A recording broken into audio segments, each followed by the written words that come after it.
اگر کوئی شخص نیک نیتی کے ساتھ اللہ رب العزت کے لیے دنیا کی قربانی دیتا ہے تو اللہ رب العزت اسے دنیا میں بھی عطا فرماتے ہیں اور آخرت میں بھی عطا فرمائیں گے۔ حدیث پاک سے اس کی دلیل ملتی ہے۔ نبی علیہ السلام ہجرت کے سفر میں تھے تو ایک کافر آپ کے پیچھے لگ گیا،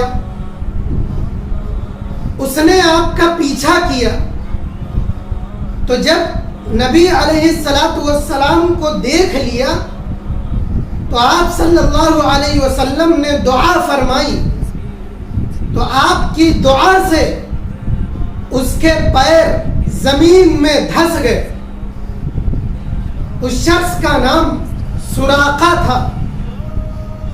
آپ صلی اللہ علیہ وسلم کی دعا سے اس کے پیر دھس گئے تو آپ صلی اللہ علیہ وسلم نے پھر دعا کی تو آپ کی دعا سے اس کے پیر زمین سے نکل آئے۔ تو ڈر یہ تھا کہ یہ جا کر کہیں پھر بتا نہ دے، خبر نہ دے دے، لیکن یہ کہنے لگا کہ آپ صلی اللہ علیہ وسلم مجھے کلمہ پڑھا دیجئے۔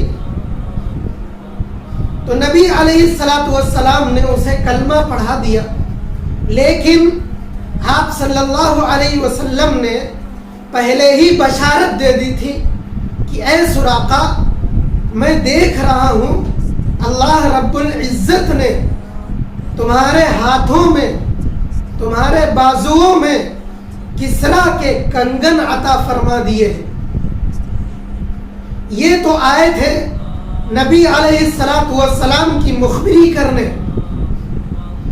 اور کفار نے 100 یا 200 اونٹوں کا انعام رکھا تھا کہ تم مخبری کرو، تم کسی طرح پکڑ کے لاؤ تو تمہیں 100 یا 200 اونٹ انعام میں دیے جائیں گے، لیکن اللہ کی نسبت سے ان 200 اونٹوں کی قربانی دے دی۔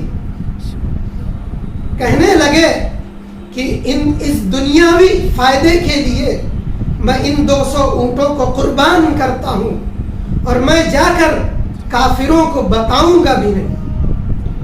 تو اللہ رب العزت نے ان 200 اونٹوں کی قربانی کی کس قدر قدردانی فرمائی کہ اللہ رب العزت نے کسرا جیسے بادشاہ کے کنگن آپ کے بازوؤں میں عطا فرما دیے۔